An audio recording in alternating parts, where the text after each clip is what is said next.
In today's episode, we discuss one of the steepest roller coasters in the world and the unique story behind its development and construction. Welcome to Airtime Traveler.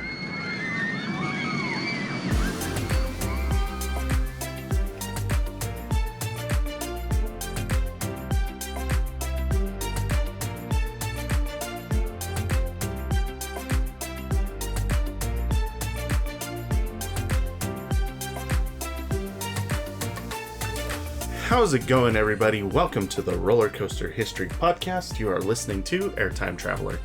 My name is Nathan Grace, and I am joined by my wife and lovely co-host. Hey, I'm Haley Grace. And thank you for tuning in to this episode.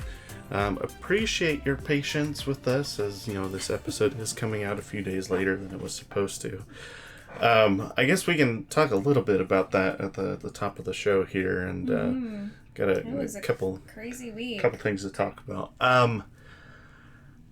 First of all, I had a tweet that I made this week that kind of made the rounds on Twitter more than usual. Had a few hundred people like the tweet, and a couple parks have got involved on the tweet as well. So it was a lot of people were. I can't remember which tweet was that. So I made Is it called a tweet or is it called an X? That's everyone wants it to go back to Twitter because we all still call them tweets. Anyway, I'll try to make this brief because I want to get to the bulk of our episode, obviously. But okay. If you don't want to hear all we have to say to introduce, you can skip ahead 5 minutes to the bulk of our episode today. But so there's a coaster. So the whole debacle with Top Thrill 2 that's been going on at Cedar Point. We've talked about that in detail. If you haven't listened to any of our other episodes, which I guess we can introduce ourselves really quick if this is your first time tuning into the podcast. So we do roller coaster history here, obviously. Because it's cool. Because it is cool.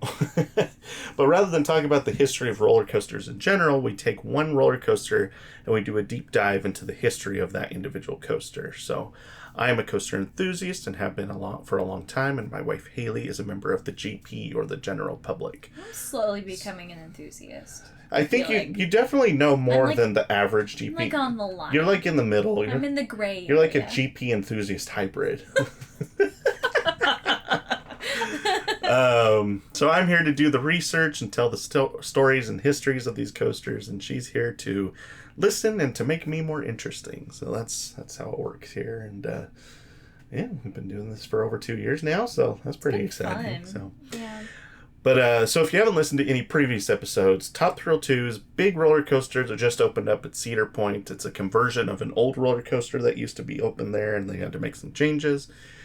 Whole bunch of history there. If you want to see the full story, you can find it on online. But the coaster just opened at the beginning of May, was open for less than a week before it shut down, and has been closed since, with little to no updates from the park. Basically just one announcement from Cedar Point saying the manufacturer's making some adjustments to it, and we're disappointed as you are, and we'll provide updates in the future. That's basically what it was, and we haven't heard anything since. That's insane. Yep. Last week, there's a park in the UK, United Kingdom, called Thorpe Park that opened another massive coaster called Hyperia, and opened on a Saturday. Lots of people there for media day. Right. Actually, no, it opened on a Friday. I remember now because it opened on the 24th. So May 24th it opens. Huge, media day and lots of people there. Rave reviews. People love it. Saturday did not open. And then Sunday they made an announcement that it was going to be down. So kind of very, very similar situation. What the? Is it made by the same manufacturer? No, different manufacturer. So just kind of something. This is something that happens with big coasters. It's not uncommon. It's not, it's definitely frustrating and, unfortunate when it happens, but it's not uncommon.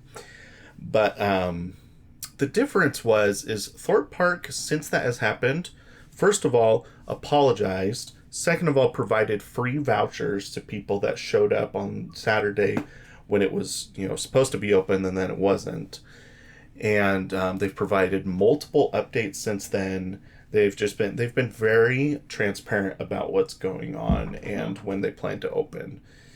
And that's all been, within, as we're recording this, it's been like 9 days since they closed it down. Two very different ways of handling a situation. Exactly. And so I made this big, long post about it. Just like, can we talk about the difference between these two situations? Because it's hard to not compare them when they happen, 2-3 weeks apart from each other. Right. Big roller coasters.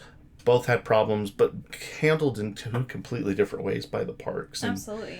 I probably got us uninvited from any Cedar Point media events for the foreseeable future, but I don't know.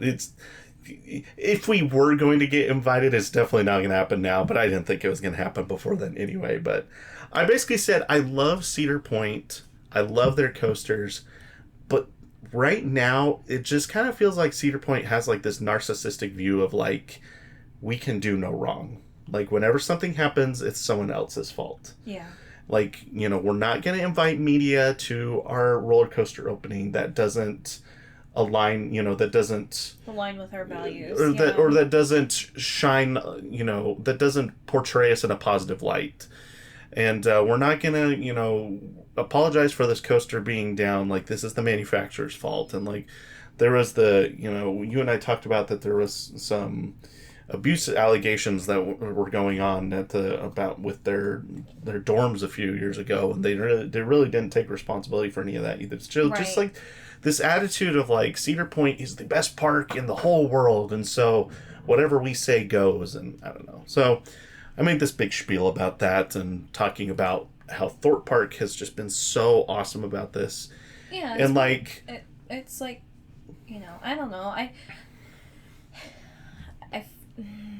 That's such a hard situation, because it's like... I don't know. I have no words. you have no words. It sounded like you had words. I kind of lost my train of thought at the same time, but like... I think Thorpe Park... like, I'm curious to see, like, some of the people, like, who is on the like, who's enforcing the, the apologizing, the, explaining everything that's going on from Thorpe Park, and who's not doing that, like there's something missing, I feel like, from Cedar Point.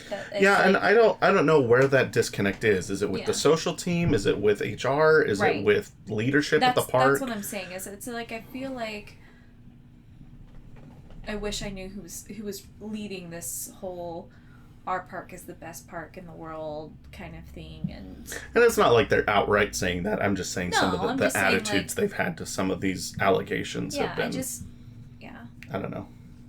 Like, I think, like, even if it wasn't their fault, which I'm not saying it is or it isn't, like, they should still be more aware of their general public, for example, and be like, like, this is... Like, enthusiasts are upset because, like, obviously they plan their whole life around riding this new ride, but I feel like the general public, like, doesn't know a lot of the behind the scenes. They don't know a lot of, like, oh, that coaster's closed. Like, why is that? Like, that's kind of It's a tricky thing. Like, if you don't follow the park on social media, you don't really know that rides are closed or open. You just show up. And you just see it in the news that it's open, or that, they have this coaster opening in 2024. And here's another good point is, like, I feel like the more vulnerable you are, the more the general public is going to be like, oh, okay, well, that, they are coming back. This roller coaster is coming back at this time. Like, great, Or, like, oh, that ride is down. Cool. Like, but, like, with Cedar Point, they're not saying anything about it, which makes, I feel like that pushes people away almost. Yeah, I don't know exactly what's going on with Top Thrill 2. The rumors I've heard is that it's not anywhere close to being fixed either. Oh, that's so sad. Yeah, I've heard that they were testing it yesterday, but from what I hear, that yesterday they were testing a part but it's just a prototype part to what the part that's actually supposed to fix the problem is. So who knows? It's the rumors are it's not going to be closed all summer, but it's not going to be open next week either. So I don't know what's going to happen. And like this, like I said, the park hasn't provided any updates. So this is all just rumors and hearsay at this point. I do feel bad for the park, because what if, like, it is not their fault? You know what I mean? Like, and it probably isn't. I mean, a lot of people are giving them, a hard time right now because they went with Zamperla, which is a manufacturer that's not really proven on a project this big before. They've never done something like this. And they gave them a shot, and so now people are giving them a hard time, saying you should have gone with Intamin, you should have gone with Mock Rides, you should have gone with someone that had more experience with a project of this scale. Right. And now you're paying the consequences. So some enthusiasts are going down that route. I'm not going to go that far because, RMC had to have their first coaster too, and it ended up being a huge success. Right. So you never really know when a company is going to hit a home run on their first try or not. Mm-hmm. That's just part of the the risk you take when you are trying to work with a prototype. Right. So it happens. Yeah. But I don't know. It's the transparency is really the difference for me here. The Thorpe Park being willing to say, here's what's going on, here's the solution, here's what we're doing to make it up to you in the meantime, and Cedar Point's just like, we'll get back to you. This is just this completely different attitude on this. And so anyway, I'll get off my soapbox now, but get down. Get down. I've I've been doing that a lot lately. There's been a lot going on in the industry that I have opinions about, but Thorpe Park actually commented on our post and were very gracious and just told us, like, we appreciate it. We're trying our best here. And I was like, I totally get it. So I can only imagine being on a social team when something like this is going on at your park. Right. Does not sound fun. So. Right. So anyway, and then just to talk briefly about why this episode was delayed. So some of you know this already because I made a post about it on social media, and if you've been following along with the news and you're familiar where we live, you might have put the pieces together. But we were at Worlds of Fun on Saturday, the 25th, and for the ACE event, which we'll talk about that in a trip report at a future time. But we were driving back from the park super early in the morning. It was like 1 or 2 in the morning, and we'd been driving through storms pretty much the whole time. Right. And we knew that was, going to happen. We knew there were some storms coming in. So I told Haley, I was like, that's fine. It'll just keep me awake on the drive in the, early or the wee hours of the morning. So, so it's a long drive. But, and my mom was watching our kids for us here at the house. And we started pulling into Northwest Arkansas, like right around 2 o'clock in the morning. It was like, 2:30. Yeah, somewhere in there. And if if you've been paying attention to the news, you'll know that there was several tornadoes that hit Northwest Arkansas about 2 in the morning on Sunday morning, the 26th of May. And we're okay. The house is fine. None of Lucky. We were lucky. The tornadoes, the bulk of the tornadoes that hit ended up being about 20 minutes south of us. Yeah. But we've definitely felt the impact in multiple ways over the past several weeks. Right. Or I guess basically a week now. And I can't complain too much because, like I said, there's lots of people that, had houses destroyed and, there's been about 10 fatalities. So obviously, I'm not going to sit here and complain and say, woe is me, because there's people that were hurt, hit way worse than we were. But it did impact us being able to, work on the podcast. We had several, internet's been in and out, several power outages, just as, linemen are trying to get power back to lots of people in the area. To the people that are working on everything, because they have been working effortlessly and tirelessly on getting up our power back on, our internet. They're trying to keep it back on, and it's been a really big project. Like, just driving through, we've seen so many power lines down, it's been crazy. So much damage, and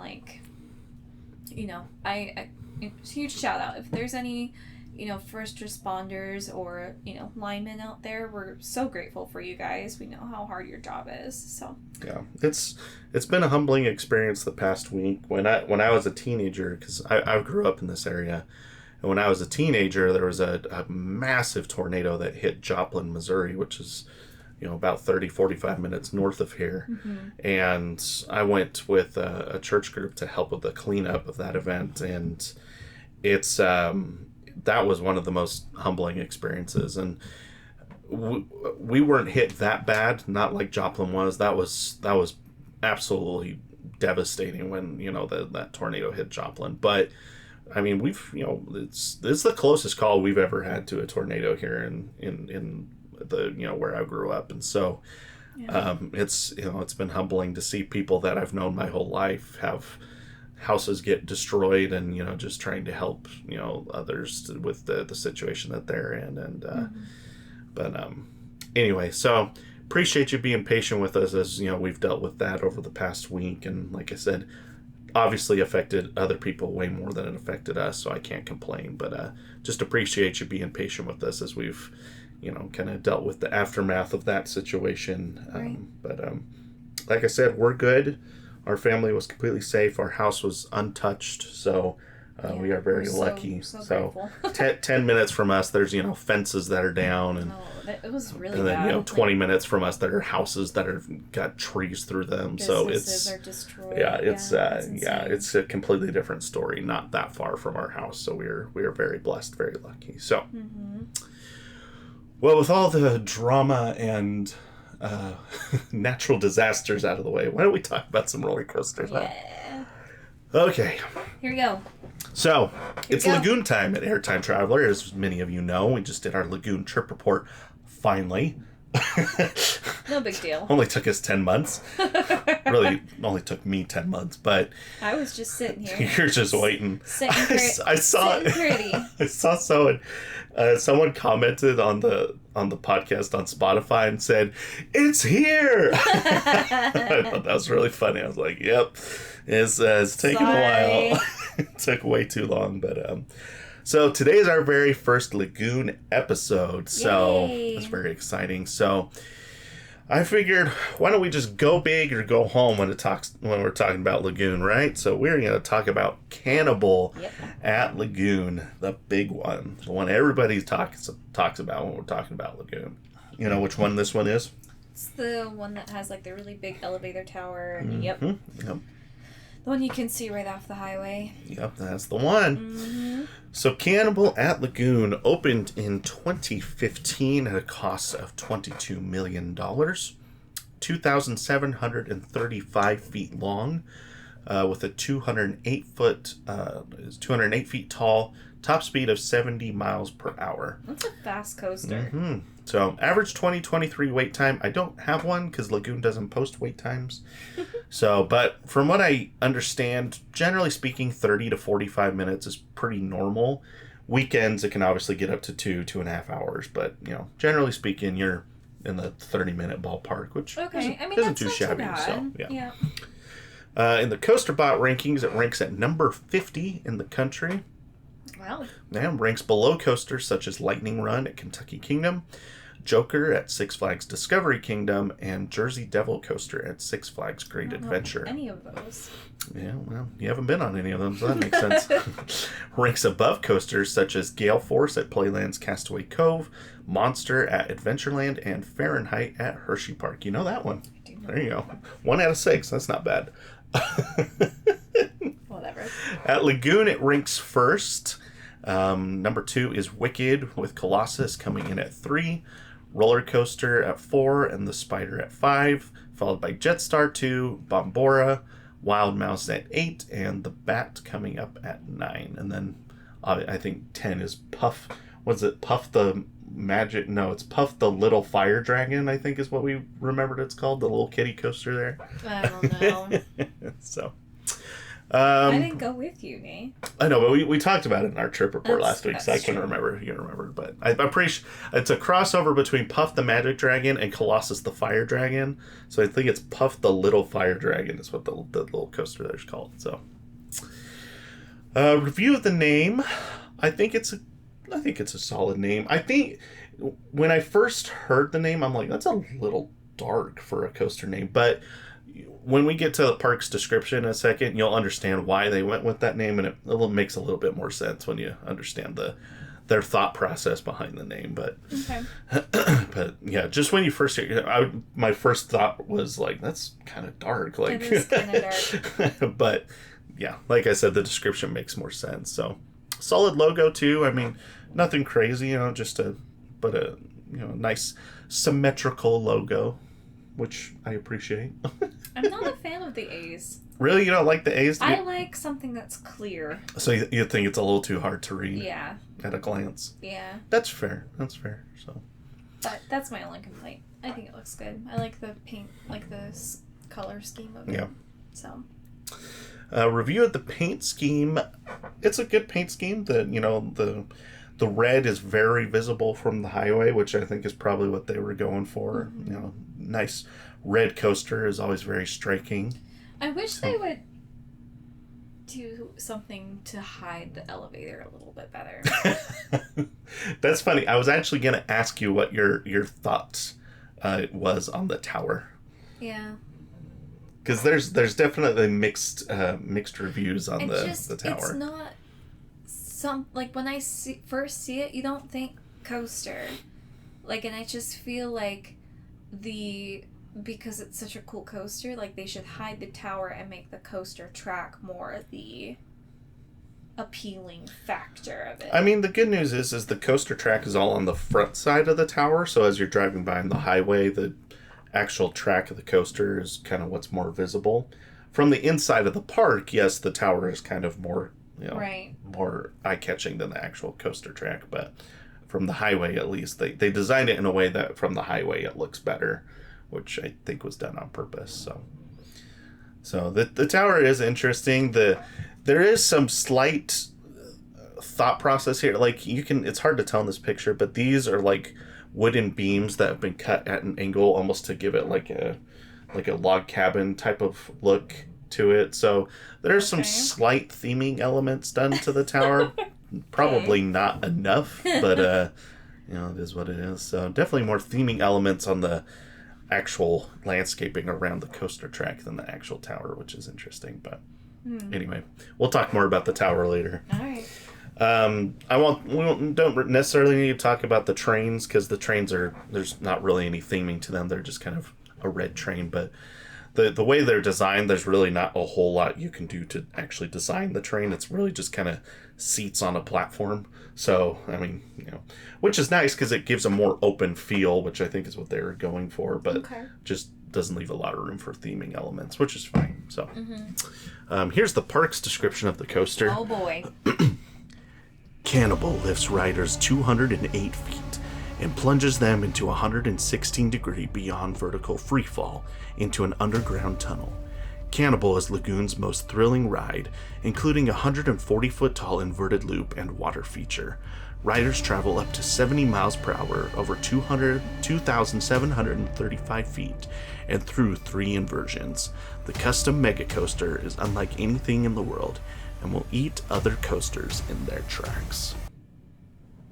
So there you go. That's the inspiration behind the Cannibal name. We're not talking about Cannibal eating other people. The coaster will eat other coasters. That's the thought behind it. It's still a weird name. It's still a weird name. Yes. I like it better after hearing that. I was like, I can eat other coasters in its tracks. That's kind of clever. So You say so. Don't diss on Lagoon. Don't diss them. I'm not dissing them. You said their coaster name's weird. You're right. It's the most amazing name in the world. There you go. I mean, I will say it's not the worst coaster name. There's definitely worse ones. There's definitely worse ones. It doesn't match.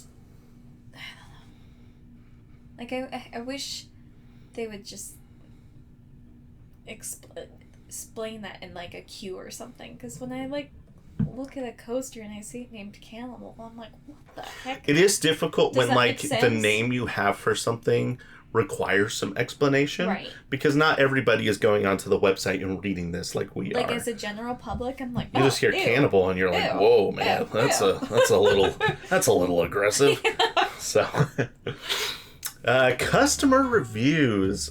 Like I said, I think last time, just a reminder, these are not, I'm taking some good reviews, some bad, but generally speaking, this coaster has great reviews. 4.9 out of 5 Google reviews, so that's pretty good. Here's a 5-star. Always a great time. This is the best roller coaster I've ever been on, although not my favorite. That one is Wild Mouse, which is that is hilarious because we literally talked about on our last episode how Wild Mouse is the worst coaster I've ever been on. So. Also, I don't understand best roller coaster versus favorite roller coaster. Anyway. The absolute best part of this ride is up at the top when you shiver with anticipation. Oh, I like waiting that. to plunge to the depths below. Oh. This guy needs to write the descriptions for yes, the he parks. does. Here's another 5-star. Holy cow, this is a ride.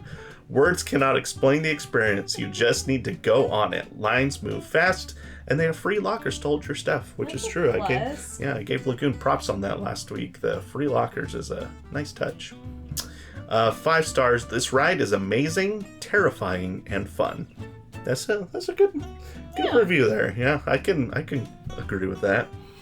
Last 5-star one here. This is a world-class roller coaster. It's absolutely amazing. It's super smooth.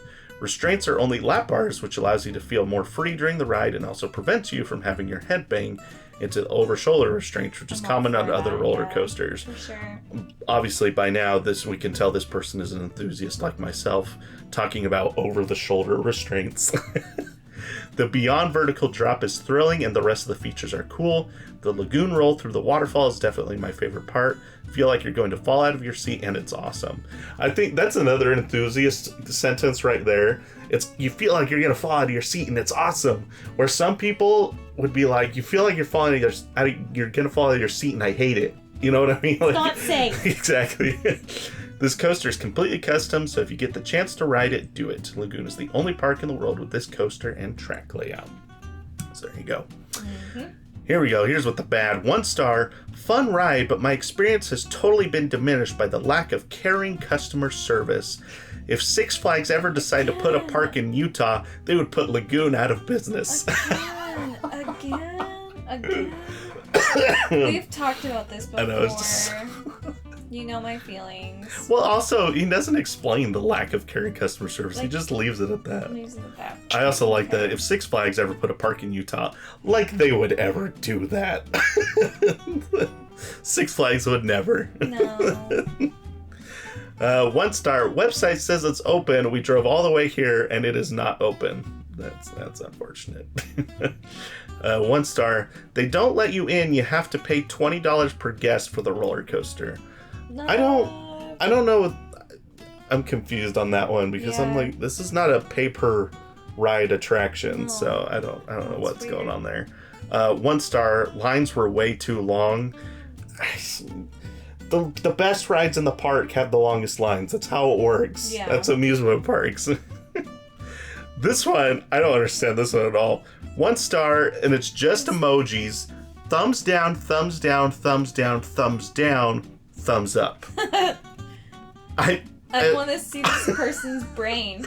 How do you work, sir? I was trying to figure this out. I'm like, is that supposed to be, is the 1 thumbs up for the 1 star? Is that what's going on here? I don't understand. Maybe. Because it's 4 thumbs down for, and then 1, I don't know. I was very confused. And then lastly, here's 2 stars. They got mad when I tried to eat the guy next to me. I thought that was part of the ride. They should have made that clear. See?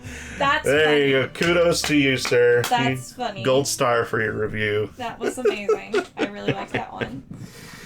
Well, that is our introduction to Cannibal at Lagoon. So let's hop into our time machine. Woo! So buckle up and keep your hands, arms, feet, and legs inside the time machine at all times. And let's go back to 2007.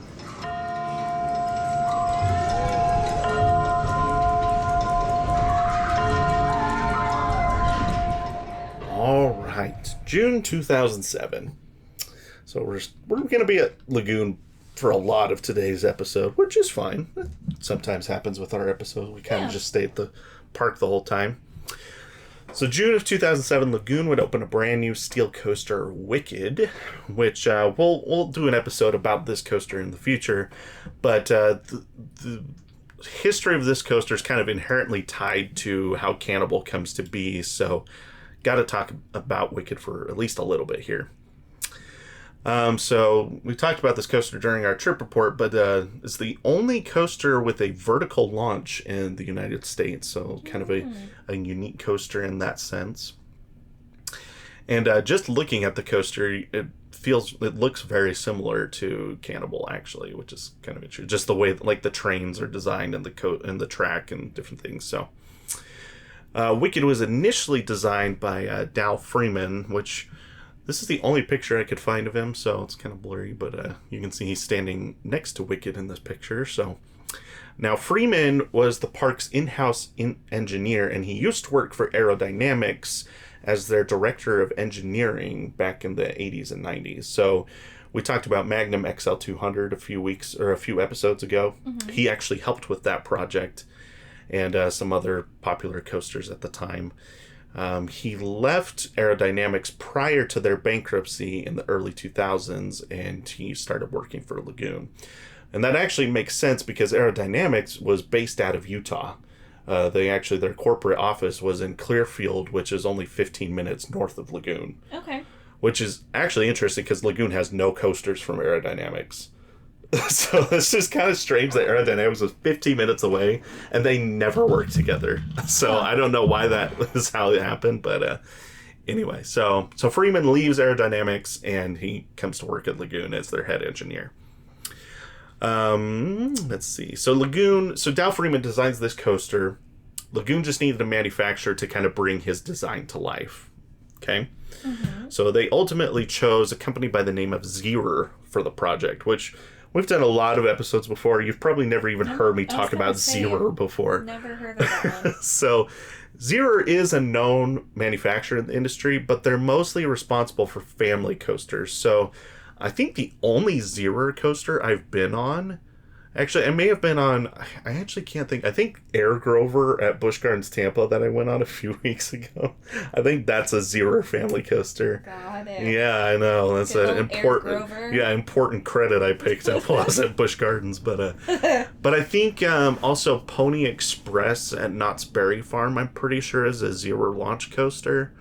So, and then obviously I've been on Wicked, so those are, the few Zierer coasters that I've been on.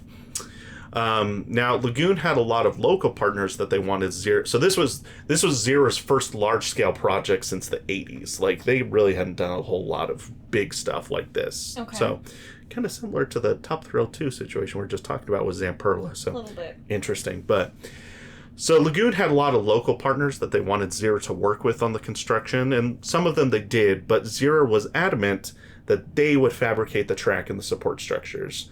Lagoon wanted them to use someone local, but Zierer was like, no, we will handle that. So Lagoon was like, okay. Now, when the ride was nearly completed, a third party was brought in to inspect the coaster, and they found that nearly 90% of the columns had defective welding. And so they had to disassemble, re-weld, and repaint like a large majority of the columns. And the structural issues caused Wicked to be delayed by 2 months before it opened to the public. So that was kind of unfortunate for both Lagoon and Zierer really hasn't had much success with large-scale coasters since then. Their biggest coaster they've done is Verbolten at Busch Gardens Williamsburg, which is ranked at 117 in the country, so not too bad, but I mean, compared to other manufacturers, 117, they've I don't know, that's not that great. So anyway, unfortunately for Zierer, this could have been a project that got them a bunch of big contracts in the future and kind of fell flat on its face. And the coaster still opens, and Lagoon fixed it so it still works properly, and a lot of people enjoy Wicked, but could have been a much better process, so to speak. Right. So now we jump ahead 4 years to 2011, and Lagoon opens a brand new family coaster called Bombora. Now, I will say we're probably not going to do an episode about Bombora because there's not a lot to talk about here. So consider this the Cannibal and Bombora episode, if you will. Okay. But the name comes from an indigenous Australian term for a submerged reef. So I don't know who knew indigenous Australian for, coming up with the name for this coaster. But we talked about this in the trip report, though, that this coaster actually surprised me with how much fun it was, just with how beautiful the trains look and the onboard audio. Like, it was fun for a little family coaster. So now this the onboard audio, this is just a fun little fact here. The onboard audio plays Beach Boys songs, which was done on purpose because the Beach Boys used to play at Lagoon all the time in the 60s and 70s, to the point that Lagoon is mentioned by name in a Beach Boys song from 1965. So there you go. That's cool. There's a fun little fact. So the song is called Salt Lake City, so I mean, it kind of makes sense you would mention Lagoon in that song. I need to listen to more Beach Boys, apparently. Apparently, so... Now, the coaster itself is nothing spectacular. Like I said, it's just a little family coaster. But this marked a new era of roller coasters for Lagoon because following the debacle of Wicked's construction, they decided that they were going to try their hand at building something in-house. So Freeman designed Bombora himself, and the park manufactured and built the coaster with ART Engineering in Germany providing the trains. So this is kind of how it worked. Okay, so just to kind of give an explanation to those that might not be familiar with how the amusement industry generally works. There's a lot of coaster manufacturers in the industry. A few in the States, but a lot of them are based out of Europe. Some of the big ones like Intamin and B&M are based out of Switzerland. Vekoma is based out of the Netherlands, I think. Oh, I might be wrong about that. I know, embarrassing. I know, but so. Shame on you. But then RMC is based out of Idaho. I'm probably missing a really big manufacturer. I think Gerstlauer is based out of Germany. I don't know. There's a bunch of different manufacturers, right? Mm-hmm. So parks, generally speaking, have the option to go to a manufacturer and say, "This is the coaster that we want to build." Or they may put out a bid to several manufacturers and see what they get back and then choose which one they want to work with. Or they may develop a relationship with one that they really like. So, for example, SeaWorld Orlando has worked almost exclusively with B&M over the last 10 years with all of their coasters, except for one exception. Mm-hmm. So that's just kind of how the industry works, right? You go to the manufacturer, and then the manufacturer will take care of fabricating the ride and constructing the ride, and they'll hire some things out, but they generally will take care of a bulk of that, while the park worries about marketing and things like that, right? Generally how it works. Now, Lagoon decided we're going to do something completely different. Now, when we talk about a coaster being built in-house, that doesn't mean that Lagoon built everything from scratch, because Lagoon doesn't own a fabrication plant. Yeah, I was gonna say that's kind of that's a lot. Now, what they did is they basically just went to a lot of different manufacturers of specific parts and said, okay, you build the coaster track. I want you to build the brakes. I want you to build the trains. And they work with all these different companies that then provide them the parts, and then the park constructed the coaster with all the parts that they received from all these different manufacturers. Interesting. Okay. So they design the coaster, they construct the coaster, they hire everybody out, they manage the whole process themselves, which is almost unheard of in the amusement industry nowadays. Right. It was more common in the 70s and earlier. So like the original Fire in the Hole was built from scratch by Silver Dollar City. Right. The Beast at Kings Island was built by scratch by Kings Island. So there are examples of coasters that this has happened before. But once Aerodynamics and Schwarzkopf started developing looping steel coasters in the 70s, pretty much all the parks were like, oh, we need one of those. And so kind of this idea of building the coasters themselves kind of got left in the dust, and now all the parks just work with manufacturers and say, you specialize in coasters, we'll specialize in, everything else at the park. Right. So that's kind of this, as time has gone on, that split has kind of grown wider and wider, where parks really don't handle manufacturing almost at all anymore, with a few exceptions, and this obviously Bombora being one of them. So that was quite a departure from how the amusement industry generally works. But after their debacle with Wicked, Lagoon was just like, do we really have to do this? Do we have to work with a manufacturer? Or can we just do this ourselves, and that way we know we're going to do this right? Right. So, kind of interesting. That is interesting. Yeah, so Bombora was a success for the park. It still operates there to this day after, 13 years since it opened. So, and, like I said, I rode it last year when I was at Lagoon. So, and it's still running really well. So, it was a success. Now, obviously, this is a lot smaller than Wicked. So, it's, it's a little easier to build a coaster of this size than it is something much bigger with inversions and things like that. So. Right. But after Bombora was completed, it seemed like this was kind of a test run to see how's it going to work if we want to build something from scratch. Right. And the process had been much smoother than Wicked's construction, and so this seems like it gave them the confidence to move forward with their next project. So the park had been planning on building a huge roller coaster for a few years at this point, and now with Bombora done, they feel confident that let's try to do that. Let's try to do a big coaster the way we did Bombora. Right. So construction started in 2013 for this coaster. Coaster would be designed by Dow Freeman, the aerodynamics guy that we talked about earlier, right, as well as another engineer at the park, Dustin Allen. And enthusiasts and locals kept tabs on the coaster because they could see that construction was happening. There had been no announcement yet, so it was just kind of those enthusiasts just watching it and taking pictures. So at some point during construction, so here's a picture pretty early on in the construction, enthusiasts could tell it was a roller coaster, obviously, because of this piece right here, bright red coaster track at the bottom of this tunnel here.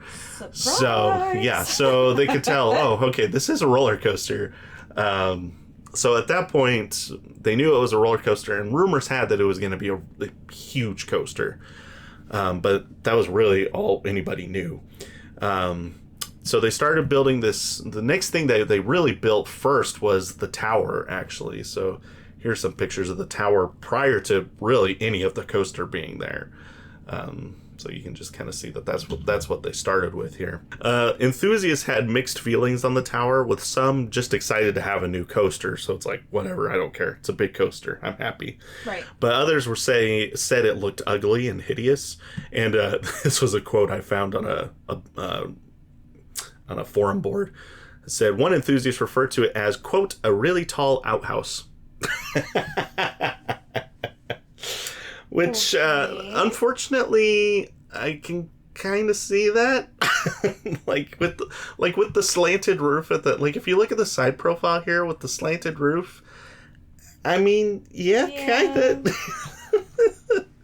It's unfortunate. At least they painted the roof red. If they had painted it all brown, I think that would have been even worse. But so, by July of 2014, the coaster had still not been officially announced.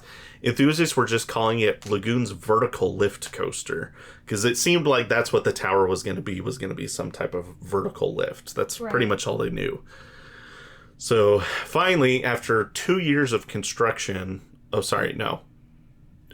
basically a year of construction, I guess, was from 2013 to the announcement, which was on September 4th, 2014, Lagoon would officially announce Cannibal, a 208-foot, 70-mile-per-hour 3-inversion looping coaster with the steepest drop in North America at 116 degrees.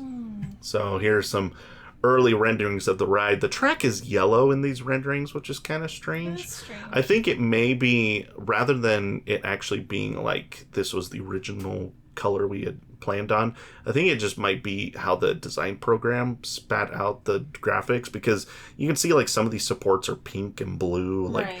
I'm guessing it's just some type of the way the design program spat out the renderings just made it look this way, which is fine. Doesn't really matter. Right. And at the announcement, here are a couple other renderings, but at the announcement they had this track piece that was on display, which is very obviously red. So I'm guessing it wasn't planned to be yellow. It's just kind of how the renderings were generated. So, according to park officials, the coaster was named Cannibal because, quote, in our collective mind, it will eat other roller coasters in their tracks. So there you go. There's the back to that again. Haley's not a fan of that. It's not your cup of tea. Can't wrap my brain around it. That's all. So no hate. Yeah. Coaster was Lagoon lover. Yeah. Coaster was set to open in the spring of 2015, and then So here's pictures from Media Day with the logo and some. You can see significant local contractors on this sign here. They try to, all the stuff that, about 75% of the parts that they manufactured from the coaster were from local fabricators and distributors and things like that. That's so really cool, 75% of the coaster was made in Utah, which to some people might sound strange, but Utah's actually been a hotbed for roller coaster manufacturing for a long time. Like we mentioned earlier, Aerodynamics is based out of Clearfield. Well, S&S, which is the company that made Powder Keg, is also based out of Utah. RMC's not in Utah, but they're in Idaho, which is just to the north. So a lot of roller coaster fabrication going on out in the the western coast there, and so it's not unheard of, at least for companies in that area, to know what they're doing when it comes to coasters. So. Now, let's go down a little bit of a rabbit hole here because I find it interesting. Some of you might be like, why are we talking about this? But I find it fascinating. What? It's not bad. Don't give me that look. You'll find it interesting too. So something that no one was expecting was that the lift hill would not be a vertical lift, which is not common, but it's not unheard of. I mean, Fahrenheit at Hershey Park has a vertical lift hill. Hang Time at Knott's Berry Farm. A lot of Gerstlauer coasters. So vertical lift hills are like a thing that you see on some coasters. But it is actually a dual elevator lift. So the most common coasters to use. So do you know what an elevator lift is? Do you know kind of what that means? Not really, but I think I can get the gist of it. Yeah, so essentially what an elevator lift is versus a normal lift hill is an elevator lift, basically the coaster train or car would pull onto a platform, that platform is connected to an elevator, and so then the elevator would just go up, bring the car with it, and then when the elevator stops at the top, it'll align with the coaster track that's up at the top, and then the car will move forward from there. Got it. So basically you're putting your roller coaster on a big elevator, just the same as elevators that you would ride at a hotel or whatever. I called it the elevator lift at the beginning of the episode. That's true. That is what you called it. So.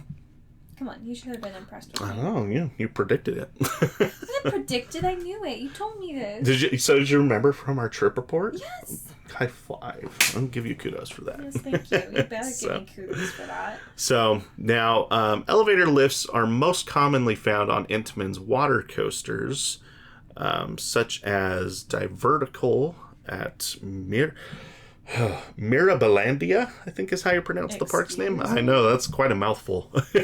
And Speed at Energylandia. So, yeah. Both of these are European parks. That's why we haven't talked about them much. But you can also find them on coasters such as Journey to Atlantis at SeaWorld San Diego and Cobra's Curse at Busch Gardens Tampa. That's insane. Energylandia one? Well, these are both almost the exact same model, honestly. Oh, so. Man. What do you mean? I don't know. Freak you out a bit? So. Now, that being said, elevator lifts are quite rare, especially dual elevator lifts, which you'll notice both of these are dual elevator lifts. Now, to kind of explain the way a dual elevator lift works, so as opposed to just a regular elevator where it has one platform that just goes up and down, right? Mm-hmm. Pretty simple. Right. Now, for taller coasters, to increase the capacity, Intamin developed this idea of a dual elevator lift, was essentially you have two platforms, one at the bottom and one at the top, and they will switch places. And in order to do this without crashing into each other, they actually have to move slightly sideways so that they pass by each other in the middle. That's why these support structures kind of bow out in the middle. And you can kind of see this one is in action right here. So you can see this one is going up to the top, and then this platform is coming back down to the bottom to grab another car, and then they'll switch again. Now, that technology was developed by Intamin for their Hypersplash water ride, when only one of these ever opened, which was Pilgrims Plunge at Holiday World. So here's a picture of Pilgrims Plunge here. We could do a whole episode just about Pilgrims Plunge, by the way, and we might someday, because it actually sits where Good Gravy just opened a few weeks ago. So if we do a Good Gravy episode, we can talk about Pilgrims Plunge. Okay. Anyway, another rabbit hole that I'm not going to go down, because this ride there are YouTube videos all about Pilgrims Plunge. So, but just for our purposes, Pilgrims Plunge opened in 2009 as the tallest water ride in the world at 135 feet tall. Nope. Which, to put that in perspective, that's taller than Powder Keg. Nope. And it's a water ride. Like, that's crazy. Nope. Two of my least favorite things. Heights and water rides. So, Intamin developed this dual elevator lift. First of all, the elevator lift decreases how much real estate the ride takes up, because instead of a long lift hill, you just have an elevator, which is, straight up and down, so it doesn't take up as much land. And then the dual elevator lift doubles your capacity, essentially. So, let's see. Like I mentioned, Pilgrim's Plunge, complete disaster, story for another day. But the dual elevator lift would find its way onto Intamin's water coasters, as we saw in the picture that we were just looking at here. Yep.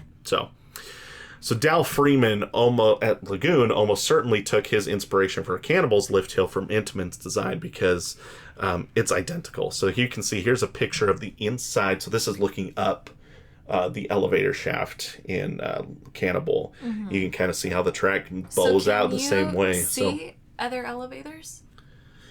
Like when you're on the ride, on these rides you can, because you'll be on this boat, right? And so as you're going up, you'll see the other one come down and pass by you and then go underneath you. On Cannibal, it depends on the day, because sometimes it's pitch black in there, and other times they'll have some of the doors open and you'll be able to see a little bit. In fact, I've got a video here that we can watch really quick. Here's a video of Lagoon's elevator lift right here, so you can kind of see exactly how this works. So you just kind of move to the side, and then as you get to the top, it'll move back into place. And then the timing has to be so accurate. It's pretty fascinating. It's an interesting concept for sure. So I've heard a lot of people say that Lagoon or Cannibal's elevator lift is one of the scariest lift hills they've been on, because if it's pitch black, you just feel yourself going up and up and up and up, and then you get to the top and the door opens and you're just 200 feet in the air. You're not convincing me to ride this. I'm just telling you. But if it's pitch black, because I don't know, you're not up there super long. It's not like the dive coasters where it hangs you over the edge. So anyway, we're not going to Lagoon for a while, so you've got time to work up my bravery. So personally, I think enclosing the lift was a smart move too, because this might just be me. These look odd. Is that just me? No, yes. Okay, yeah. It almost looks like the coaster's buckling under its own weight, which I know it's not. But if you're a GP and you see this, you might go, "Why does it look that way? Why is it curved? Why is it all bowed out like that? It looks a little strange." But when you put that in a big tower, then obviously you can't see that, so it doesn't matter. So I guess they just need to do better at hiding the tower. Maybe they just need to decorate it more. Yeah. I mean, that's really some stickers on there. Some stickers. It's not exactly what I was talking about. Sorry. Just throw the Cannibal logo boom, on the side of the tower there. Yeah. Construction continued. Construction. Just with actual Cannibal stickers, Oh dear. Actual. There you go. Maybe it could be like a horror thing. I thought you thought it was too dark. It is dark, but I'm just saying, you're not making it better. If you want to get the Cannibal thing, you gotta go with it. But you can't just be like, oh, it's called Cannibal. There's a coaster at I can't remember which park it is in Europe. It might be Thorpe Park, actually, which we were just talking about. I think Thorpe Park has a ride that's... I know there's a coaster themed to this. I just can't remember. I'm pretty sure it's Thorpe Park. But there's a ride that's a roller coaster called Saw the Ride. And it's literally themed to the Saw franchise. Wow. So it is like straight up horror roller coaster. That's what I'm saying. If you're gonna go with like the cannibal thing, just make it like a horror roller coaster. That's strange hearing that come from your mouth because you hate horror stuff. I do, but I'm just saying, like, I don't know. This is also in Utah, mind you. So True. Just leave it at that. True. Yeah, not a lot of people in Utah are going to be fans of. I don't know. There's some that would, because they have Halloween haunt events at Cannibal or at Lagoon too. So, but anyway. Let's see. Construction continued on Cannibal through the rest of 2014. So here's some more pictures from construction. Now, finally, they're working on the actual coaster track on the outside of the tower with the announcement completed. Mm-hmm. By March, the ride began testing, but park officials did make it clear that the ride's opening had been delayed by a few months for additional testing and inspections. So, which is a prototype ride. It's their first time building a massive roller coaster. Yeah. I get it. That's fine. That's fair. I would rather... That's the other thing. I would rather parks... I knew you were going to go on this. I'll just one sentence. He's going to dip a toe onto the soapbox. I'm not even going to stand on the soapbox. I'm just going to hold it while Here's my soapbox. This is all I'll say. I would prefer parks push off the opening than open and then have to close it back down. That's all I'll say. You're going to step back down? That's all I'll say. Here, give it back. There you go. There's my soapbox. After a few months, Cannibal would officially open to the public on July 2nd, 2015, and continues to operate to this day. Here's some pictures from early on in the opening. See, I like this part. The water feature here? The water feature. The water feature looks great. It's beautiful. So, mm-hmm.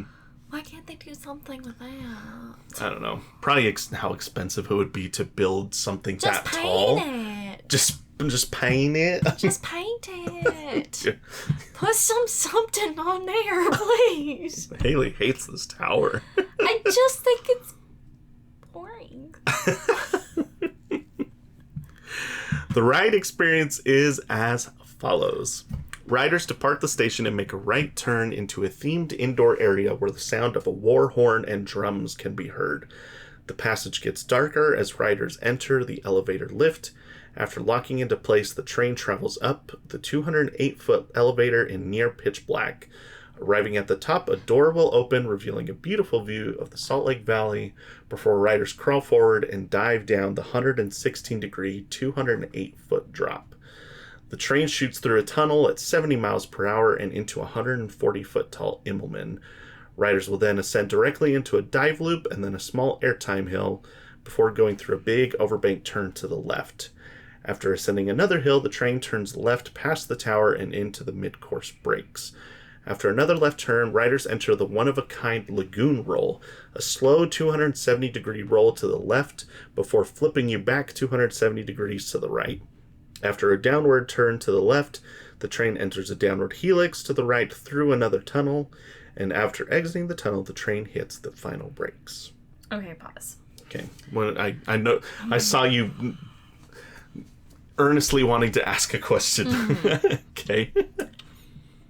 Riders depart the station, make a right turn into a themed indoor area where the sound of a war horn and drums can be heard.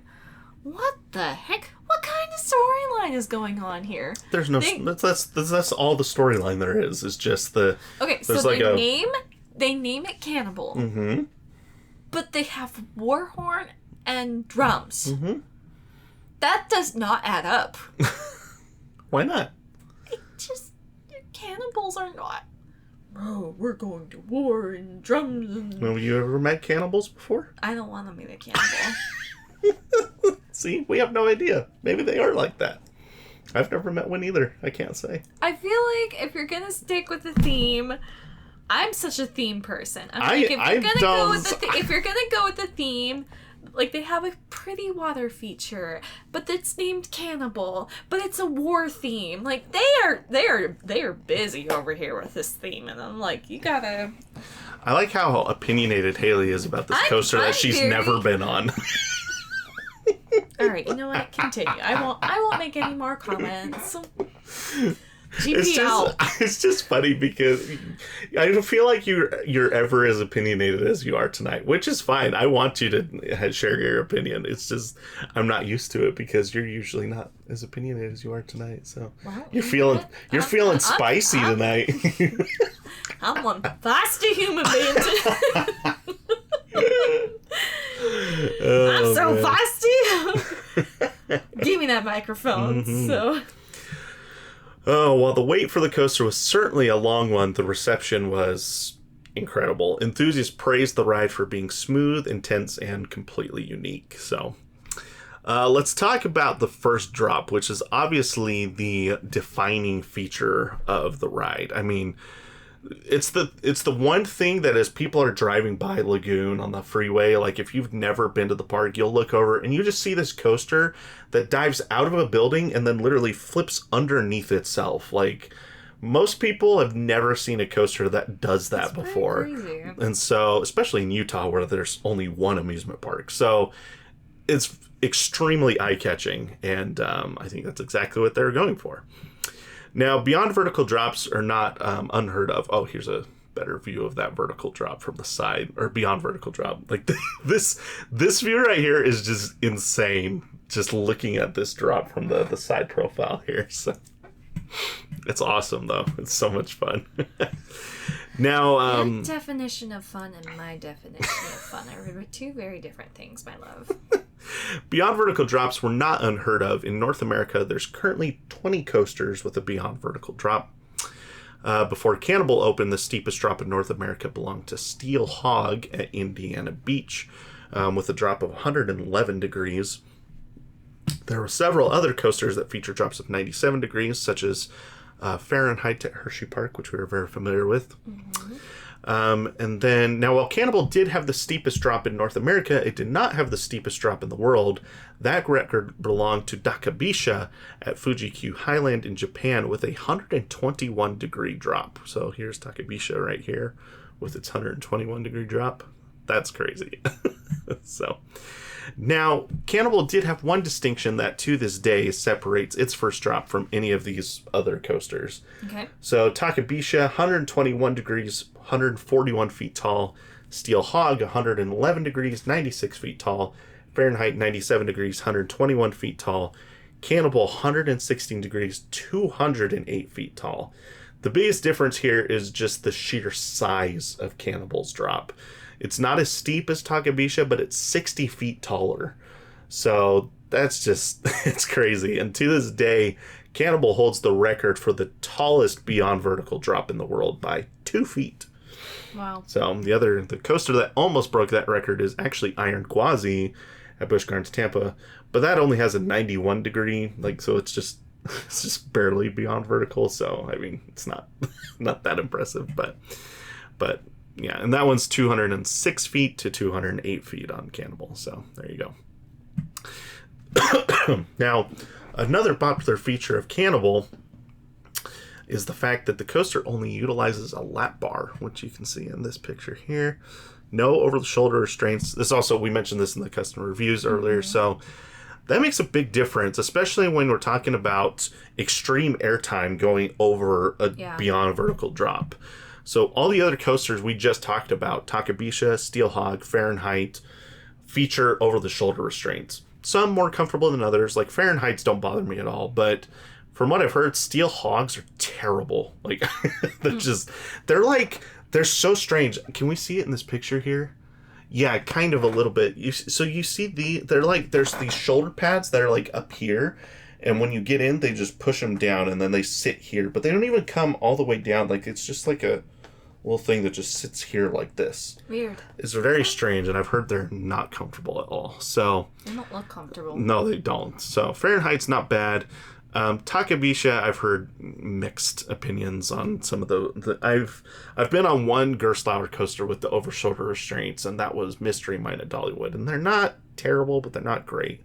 So yeah, that alone makes people prefer Cannibal's first drop over some of these others, is the lap bar plus it being 60 feet taller than any of these other ones. So yeah.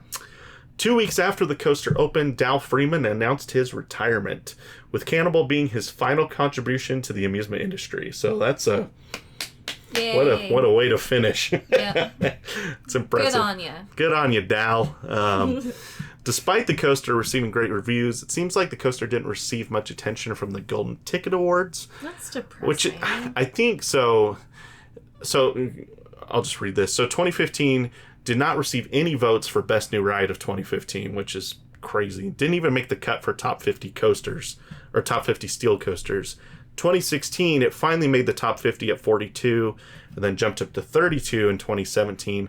My guess is there were just people that hadn't made it out to Lagoon to ride it, and it's such to actually vote on it. Place yes, to have it. That does happen, which is part of my problem with the Golden Ticket Award voting system. Right. That's why I prefer CoasterBot, because anybody can do it. So the people that are out in Utah can go ride it, and then their votes matter when it comes to the rankings. So anyway, but... Ace, from what I understand from an article I read, it looked like Ace was planning to hold their annual CoasterCon at Lagoon in 2016 because of Cannibal. That never happened for some reason, so I don't know why that didn't happen, but ended up being held at Six Flags St. Louis and Holiday World that year instead. So 2019, Cannibal's steepest drop record in North America would finally be broken by TMNT Shellraiser at Nickelodeon Universe in New Jersey. This also broke the world record for steepest drop, which it still holds to this day. Isn't this where Levi and... No, they're going to Nickelodeon Universe in Minnesota.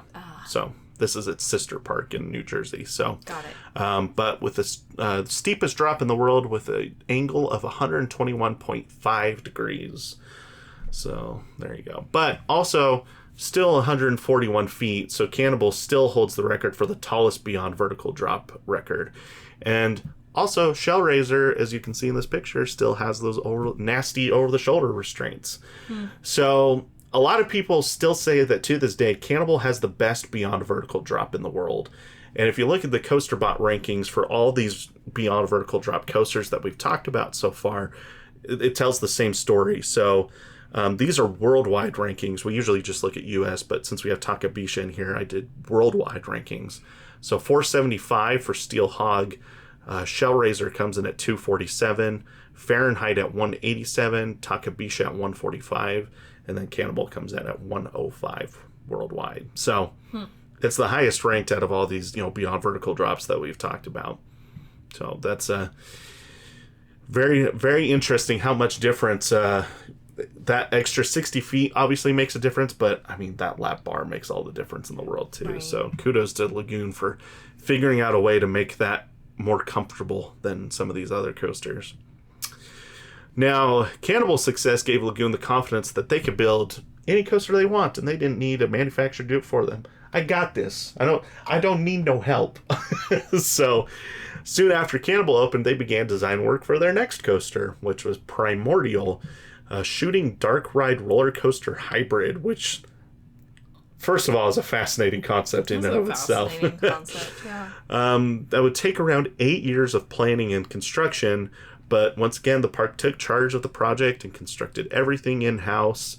Faced lots of delays, including COVID was, a part of that, obviously, but would finally open in September of last year, like 6 weeks after I went, so that's unfortunate. But so here's a picture of Primordial here. So with 3 in-house coasters in a row that the park has built, it seems safe to say that's going to be the new normal for Lagoon going forward. Good for them. Yeah, it seems like they've just figured out what works for them as a park is we're just going to do this ourselves. Which, I mean, all the power broke, don't fix exactly it. all the power to you, right? If you can figure out how to do it without the manufacturer, then you do it, right? I wonder if it's cheaper. Well, so Cannibal was $22 million. I mean, that's kind of in the ballpark for a coaster of that size. Right. I mean, Time Traveler was, I think, $30 million. Or no, $25 million. Time Traveler was more than that, to give you perspective. So, which Time Traveler was a prototype model, and there's obviously a lot of moving pieces with those trains and everything. So, Outlaw Run was like 10, 11 million, something like that. So, I mean... it really just depends on the scale and how much theming and stuff. Like, Primordial, I think, was probably more expensive than Cannibal, but that's because it's part dark ride, too, so there's a lot of, theming elements that go into making an interactive dark ride and a coaster all in one. So, anyway, but it definitely gives you more creative control over the project than, having it outsourced to a manufacturer, which I think they appreciate. The one downside to this, which you may have noticed, it takes a long time for these coasters to be constructed. Right. 4 years for Bombora, 5 years for Cannibal, and 8 years for Primordial. It's normal for parks to go that long between coasters, so that's fine. It's not normal for said coaster to be under construction that whole time. Right. So that's the only downfall of having in-house. Yeah, there's a lot of, generally speaking, a coaster gets announced. Let's take I'm trying to think. Fire in the Hole, for example. We saw Fire in the Hole construction start last summer. Right. Didn't get announced until in construction probably a little bit before that, because the warehouse that it sits in was built probably early last year. Right. But still, we're talking like a year of construction to build that whole ride. But there's a lot of people that got involved in that. It wasn't done in-house, and so that's the difference there. But I mean, if it were, like you said, if it ain't broke, don't fix it, right? Right. So. Right. I totally am about that philosophy of things. Yeah, for sure. And so that brings us to the present day. Cannibal has been an icon for Lagoon over the last 9 years, and still is. People talk about it. Oh yeah, it's still the. Live there, and they're like, "Did you ride Cannibal when you guys?" Oh, you've been on Cannibal, Have you been on Cannibal? Yeah, that is Lagoon's signature attraction to this day. Even with Primordial open, Utah's signature attraction. It really is. It is the Utah roller coaster. It is the best roller coaster in the state of Utah by far. One of that caliber. And really, you really hit it right on the head. It's the park's only coaster in the top 150 in the coaster bot rankings. Right. So we just said Cannibal came in at 50 at the beginning of the episode. Mm-hmm. Their next highest coaster is Wicked at 178 or something like that. Wow. So, and then obviously the rest of them fall after that. So while the rest of the coasters there are decent, this is really the only, and to be fair, I haven't been on Primordial, so I can't speak to that one, but have you heard anything about it? I've heard it's good. I mean, it's not going to be a top 100 coaster because it really is more of a family coaster / dark ride. So it's not, it's not breaking any records, but I've heard it's a lot of fun. It has multiple endings too, which is kind of fun. So That's cool. Yeah, so you get different endings on it. So it's re-rideable, which is, enjoyable. Right. But it's not going to, it might crack top 150, maybe. We'll see when Coaster Bot comes out at the end of the year. But anyway, I think Lagoon is really, in the past, it used to be a place for enthusiasts to just go and get a bunch of credits that were meh. Yeah. But when Cannibal opened, it really drew enthusiasts from all over the country to come experience what people are saying is the best beyond vertical drop in the world on any roller coaster. And so it's really it's turned Lagoon into an enthusiast destination park. And we've seen that because even this last year, I think Lagoon had their very first ACE event this past summer. That's awesome. And so we're just seeing how enthusiasts are being drawn to this park, which is hard because it's in the middle of nowhere and there's no other, not the middle of nowhere, but as far as amusement parks are concerned, there's no other parks around. So it's hard to hit Lagoon on a road trip with a bunch of other parks. So that's difficult, but Cannibal is so good that enthusiasts are willing to say, yep, that's the only park I'm going to do on my trip because I got to get a ride on Cannibal. So, yeah. So, and that is the history of Cannibal at Lagoon. Should make pregnancies safe restraints. It's not about the restraints not being safe for you. It's about the baby going, whoa, whoa, whoa. It's fine. I'm not bitter. Okay, I'm a little bitter, but let's... We'll get back there someday. I got to get a ride on Primordial, and I need my coaster riding buddy so that I can go on Jetstar too, because they don't let single riders on that one. I'm your designated riding buddy. Yes, exactly. So I am your GP, I am your passenger princess and your official riding buddy. There you go. So there's 2 credits already there that I don't have. So maybe when they open their next coaster and there'll be 3 credits there, maybe we'll make the trip out there, and that's when we'll do Lagoon again. So maybe Colin and Charlie have a baby. There you go. So it gives us an excuse to go back out to Utah. So yep. Well, thank you for tuning into this episode of the podcast, and once again, thank you for your patience as with all the chaos of the tornadoes coming through this past week. So we really appreciate if our fans and our following, and we're getting such a decent following, and I'm so grateful because we got recognized at Worlds of Fun this past week. That was cool. That was a new experience for me, really is cool. to have people recognize us and say, we listened to it. Because I wore my Airtime Traveler shirt to the park, and people were like, do you guys do Airtime Traveler? Like, that was a crazy experience for me. So just to appreciate all of you that really are enjoying the show and all the support that you've given. So you're breaking all kinds of listening records, compared to last year. It's just crazy how much support we have right now. And it's obviously we're still very small compared to some of the bigger podcasts, but the support we've had, the fact that we're growing makes me happy, and the fact that parks are reaching out to us, and there's people starting to recognize us when we go to things. It's cool. Yeah, we love it. It is great. It makes us feel like what we're doing is worth it. Yeah, people are enjoying it, and that's what we hoped for when we started this. So. Yeah. If you don't follow us on social media, you can follow us over on Instagram or Twitter/X. Our handle on both of those is @airtimetraveler. And if you enjoyed this episode, be sure to give us a 5-star rating. Helps people find the podcast in the future, and I know a lot of you have already done that for us, and we really appreciate it. So, and with that being said, keep an eye out for more trip reports coming. Our next one will be for SeaWorld Orlando.